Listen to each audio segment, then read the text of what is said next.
Hello and welcome back to Barossa Valley Crafts.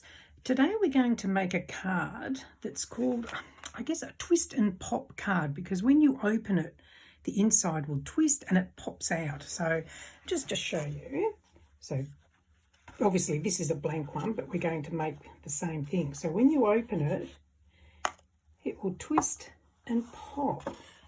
I made one of these many years ago when I was going to classes, and I just thought I'd rehash it. So we're going to show you how to make this one. So to start with, you're going to need a card base, which is 10 inches by 7 inches, and score it 5 inches and fold it in half, and that will give you a 5 by 7 inch card. So for those that work in centimetres, I'll do both. So 10 by 7 inches or 25.5 by 17.8 centimetres. Score in the middle, fold in half. Your front mat card, so I've got a mirror card here. So you'll need one of these for if you want to do, like this one will go on the front like this, and that is 6 3/4 by 4 3/4 inches or 17 by 12 centimetres. Then you'll need another 2 of the same size, and they will go on the inside of the card. So there's one for there and there's one for there. So they will go on the inside. So they're the same size, 6 3/4 by 4 3/4 or 17 by 12 centimetres. Now the next one will be for the front again. So it's going to sit on your mat card on the front like this. So that is 6 1/2 by 4 1/2 inches or 16.5 by 11.5 centimetres.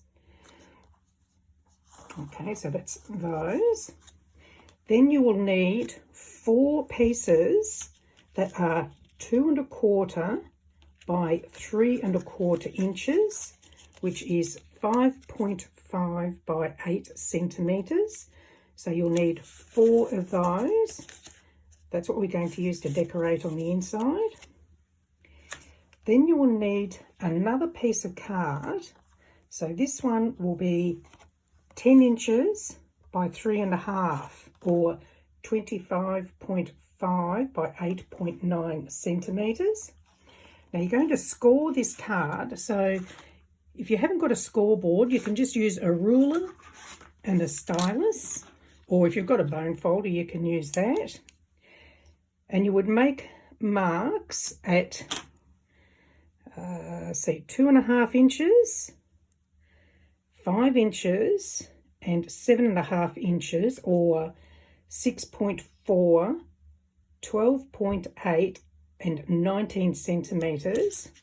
Do that at the top and the bottom, and then joining the lines together, score them so that you get 4 score lines.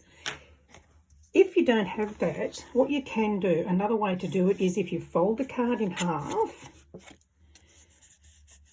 and then open it out and then fold one end to that centre line and do the same on the other end, and that will give you the size that you need. So it'll be like a W-shaped card when you're finished.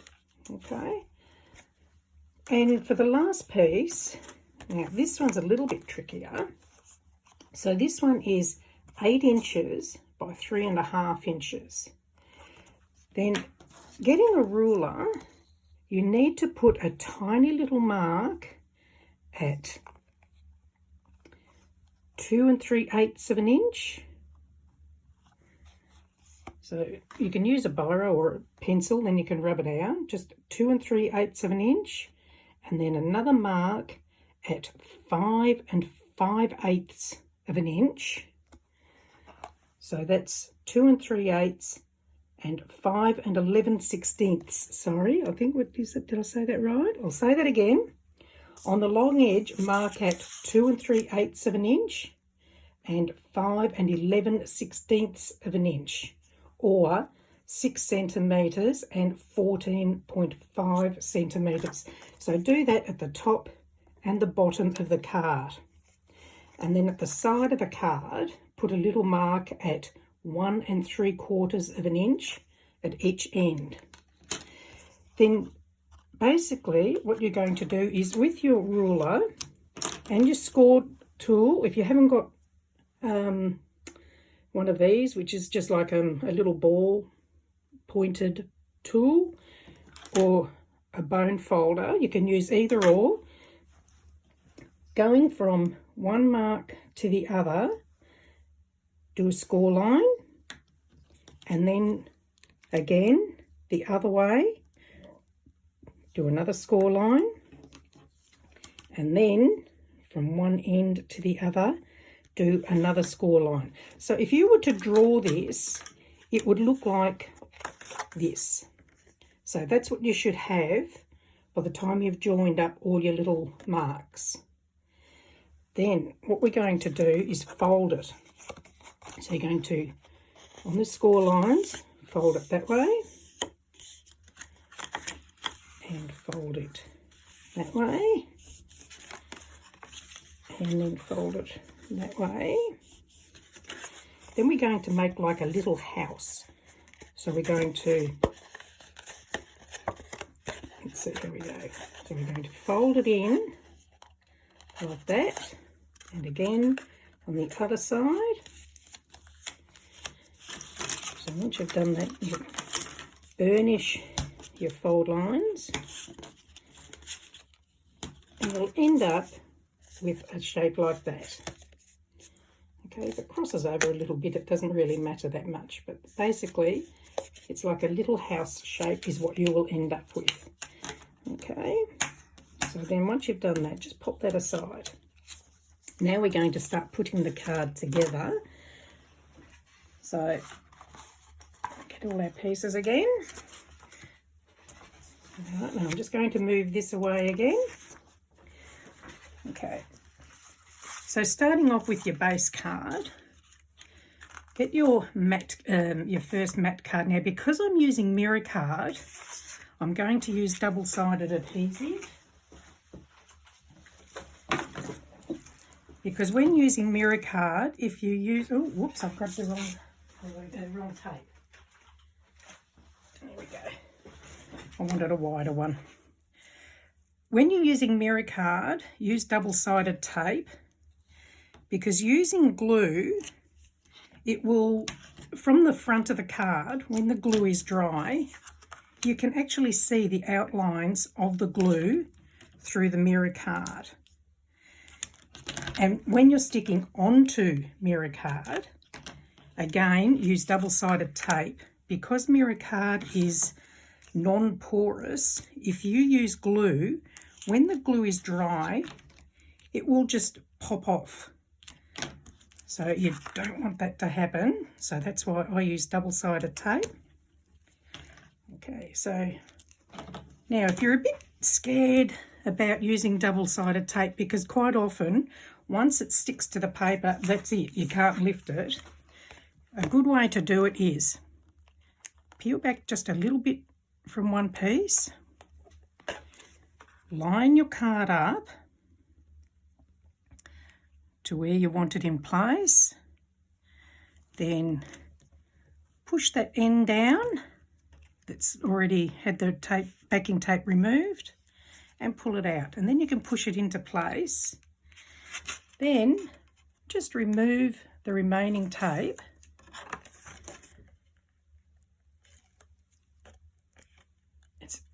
easier to do it this way, I find, because then you're more likely to get it centered where you want it. Okay, so that's that.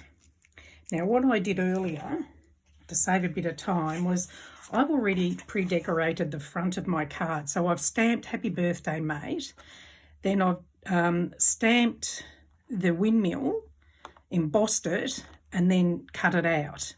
and that's going to go on the front here. So again, we'll use some tape. Now, if I had been more prepared, as I'm still learning, I would have had all this tape done earlier to save a bit of time, but never mind, we'll get there. Okay. And here.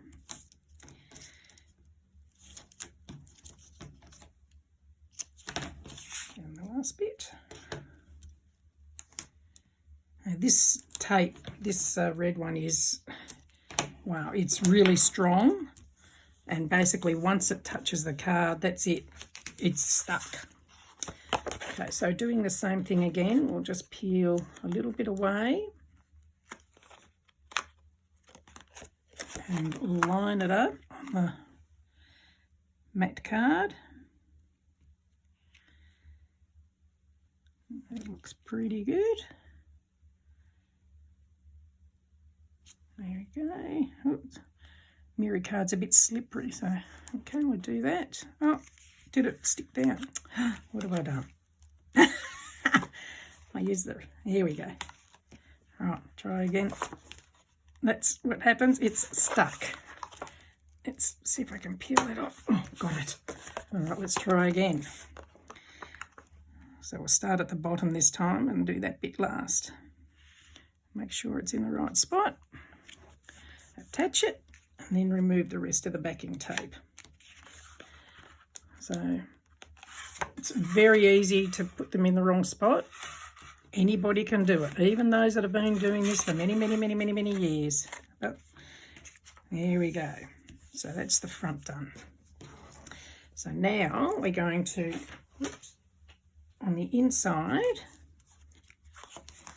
So now we've got the other two pieces here, and we're going to attach those to the inside of the card. So you could use double-sided tape doing this if you like, but I'm going to use glue because it's a bit quicker. So we'll just put that on. Now, if you wanted to, you could stamp sentiments either inside or on the back of the card. It's totally up to you. You can make a space on the back to put your greeting. But I wouldn't do it on this card until you finish, so you see exactly where you would need to put your sentiments or your stamping or whatever you want to put on there. Okay, put that on.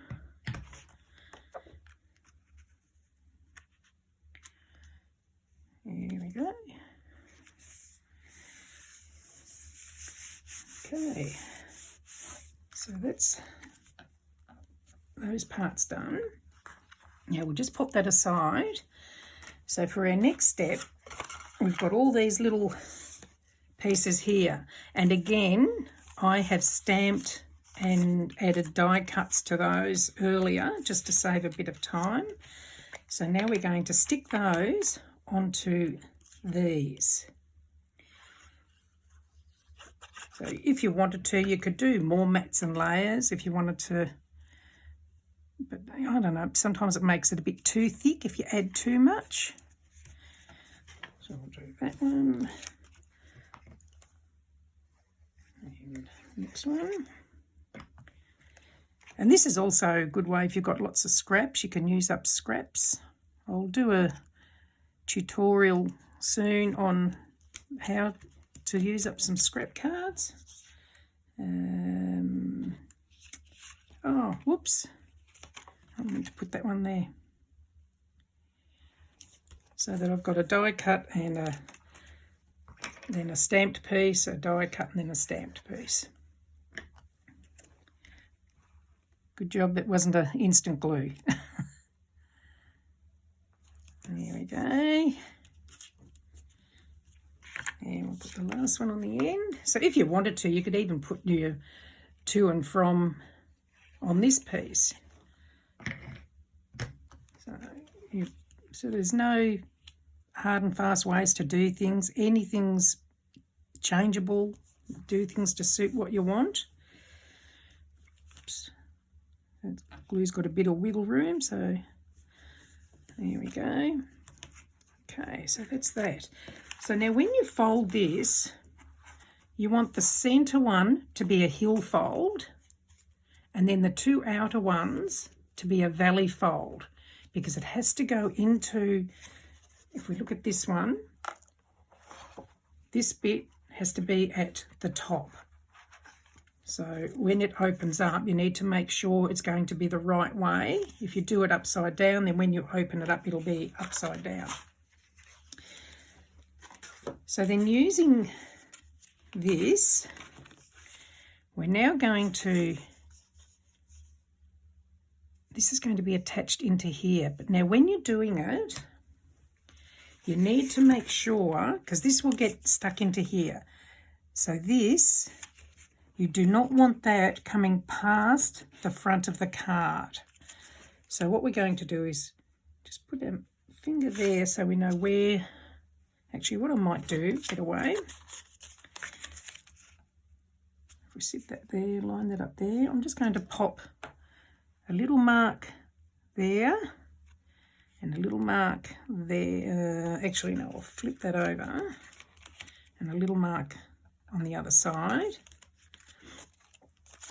I might use some double-sided tape on this, only because it's quicker and you don't have to wait for it to dry. So this is a fairly big tape I'm using here. So you put one on that side, make sure it doesn't go above that mark, and we'll do it again on the other side. Again, keeping it between the bottom of the card and that mark. Okay. All right. So now making sure you've got your card the right way with this pointing towards you. I'm going to peel off the backing tape and place that so that it meets that little line that you did, so that the card, just checking, definitely right, it's not going to stick out past here. If you have it too far back, when you open it, it will catch. So you need to have it in the right place for it to move freely to open and close. Okay, so that's that side. I'll flip it over and remove that. And pop that down. Okay, so when it's opening, that will do that. So make sure when you're putting it into your card that you've got it the right way. So it should be with the hill fold facing outwards. And then we're going to put some double-sided tape on these parts. Again, you can use glue, but I'm using the tape because it is quicker to use and you don't have to wait for it to dry. So I'm going to peel that off again. So those little extra bits I'm just going to flip over onto itself. And then putting this tip in about the middle of the card. So I'm just guessing, hopefully that's about right. But you'll know it should match in there nicely. And you know what? I've just done it upside down. Let's take that off. Turn it over. There we go. We'll line that up again. Just as well it wasn't a really hard tape to remove from the paper. So anything can happen. Sometimes it works, sometimes it doesn't. But at least you can see that I do make mistakes as well. I'm not as perfect as some people seem to give me credit for. Okay, so I'll pop that on. Remove that and put that side over. Okay, so now it should open up. There it is. So I think it's great. I love it. So from there, because you now know where all this is going, you could then write your sentiments or stamp sentiments or put die cuts on either of those pieces. There you go. So hopefully, I think it's good. So hopefully you've enjoyed that. If you've enjoyed it, give me the thumbs up and hit that like button. And subscribe if you'd like to see more of my tutorials. And please feel free to come and join us on the Barossa Valley Crafts Facebook page. And you can share your creations that you've made from seeing my tutorials, and happy to hear any hints, tips, ideas to help people, especially those that are new to crafting, to help them learn. So thank you for joining me. Bye.